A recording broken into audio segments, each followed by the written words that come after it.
What is up, all of my horror fanatics out there? Welcome back to Late Night Frights. I'm the Late Night Frights horror leader, the J. Sloan or Jordan, back here to do another video for you. And as always, guys, I want to thank everyone for tuning in this evening.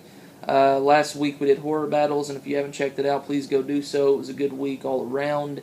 So last week being horror battles, this week we, of course, are doing a theme. So the theme we chose to do for you is one that we have never done here on Late Night Frights before, and we're doing our Backwoods theme, basically a backwoods slasher theme, a backwoods killer theme. And there are many films within this subgenre. A lot of films can fit this category, some in minor ways and some in major ways. You look at films like the Texas Chainsaw Massacre, which can be considered heavily backwoods slasher film.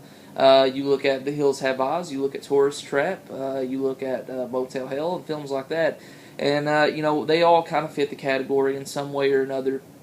But I decided not to talk about any of those films. I decided to talk about a film that I've never even reviewed on my personal channel or, Late Night Frights. And that film is a 2005 movie, and it is Wolf Creek. Okay, so Wolf Creek was directed by Greg McLean, or McLean. I'm not exactly sure how to pronounce his last name, and for that I do apologize.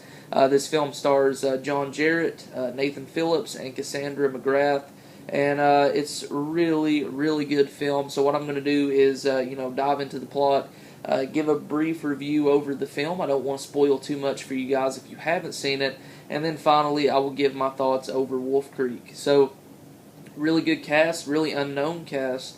John Jarrett, I know, who have been in a few other films prior to this, actually, an experienced actor. But coming to this role, did a really, really good job, and really terrifying.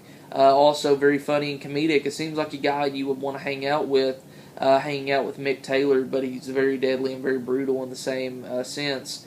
So it's basically inspired by the backpack killer in Australia, which actually was a true story. Someone killed 7 people in the 90s, and I'm not sure if he was ever uncovered who it was, or if they're still out there today. Who knows? They could be. But that's what this film was inspired by, and it basically follows three younger characters who are having a good time. They're partying and they're backpacking through Australia, trying to get to, of course, Wolf Creek, this big trail, and this big walk. It's a big trail they can walk on, and it's like, I think, a 3 or 4 hour walk, they say. So they get there just to have fun, basically.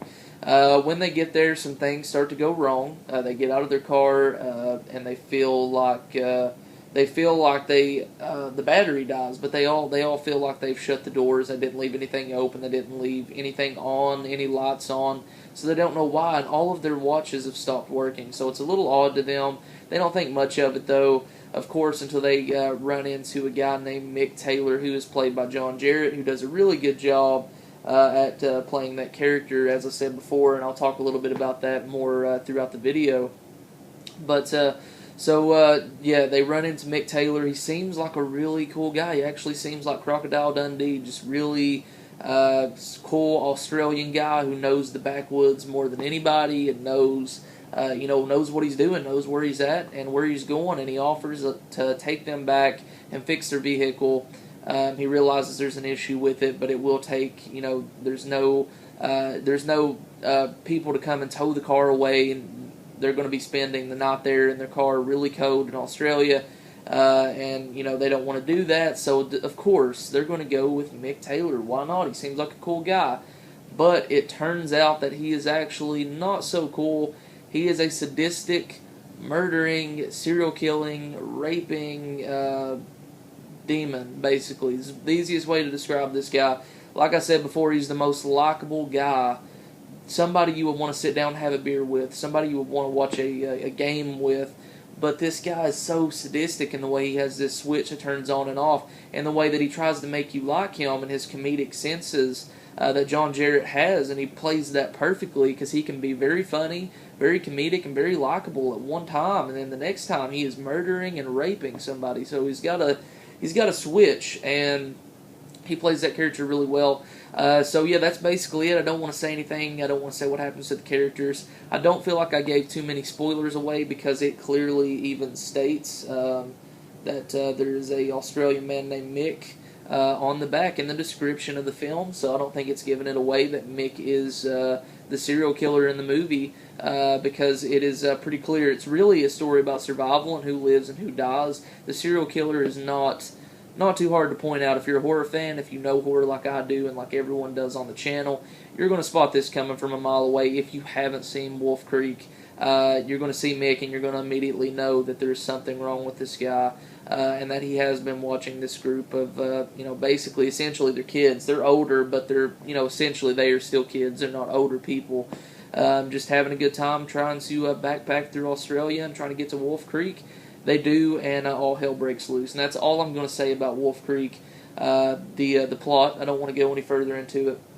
But yeah, really good backwoods slasher, I guess you could say, backwoods horror film. I'm just going to say a backwoods horror film because that is the title of our theme.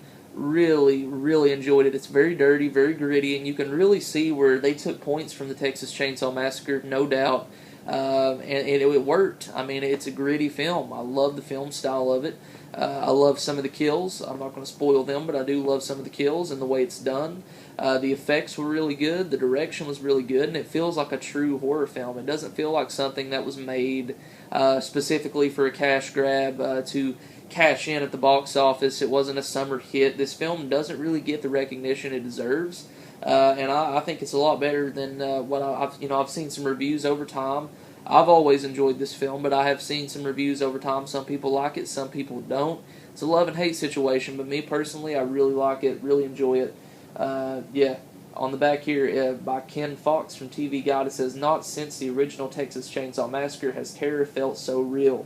I would not compare this to the Texas Chainsaw Massacre. I said previously that it is dirty and it is gritty, and it is, and they have taken points from the Texas Chainsaw Massacre, and you can clearly see that, as opposed to a full family, it's one man, just one psycho serial killer, rapist, cannibal, and his reasoning for doing this, I won't go into it, it talks a little bit more about it in the sequel.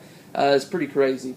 So yeah, all I'm going to say about Wolf Creek, I really enjoyed it. Acting was good, direction was good, the setting was good, loved it. It felt so contained. It really felt the vibe that I got from it. It felt contained, but it also felt very open, like anything was possible. Like these people, you were out there with them, in the wild. In Australia, it gets cold at night. You were freezing with them, and everything that started to happen when they met Mick just got really crazy. And I love the setting, and I love the shots. And the director did a really good job, directing this film. Had a great vision and a great direction. So you add all that together, guys, and you have a great horror film. I would recommend it if you haven't seen it. Yeah, a few more things here. John Jarrett delivers a performance that's destined to go down as one of the great horror film heavies of the last 25 years, and that's from Quentin Tarantino himself. As real as horror gets, says Robert Rodriguez, and I would agree. I really enjoy it. And Wolf Creek, very interesting, very unique in its own way, and definitely needs some more light shed on this film because it was really good. Really like it. Very suspenseful too. Very bloody. Everything you want in a horror film all packed into one. So there's my review over Wolf Creek. If you haven't seen it, definitely watch it, check it out. It may be your cup of tea, it may not. You may like it, you may love it, you may hate it. Who knows? You will have to wait and see. But in my personal opinion, I would say definitely give it a watch. You can get the DVD for cheap now. There's a UK Blu-ray, I believe. I'm not sure if there's a Region 1 release Blu-ray. There could be, but I'm not sure. But I know the DVD is cheap. So if you haven't seen it, check it out. Thank you so much for watching. There's my review over Wolf Creek. Stay tuned, guys. Tomorrow, Chris Brock will be reviewing a Backwoods-themed horror film of his choice, and that will continue through on out the week with all of our members. Ending the week with our newest pre-member, who I will not spoil who that will be. You will have to wait and see. Stay tuned, guys. So thank you so much for watching. You just watched Late Night Frights. Comment, subscribe, and as always, guys, keep it horror. Peace.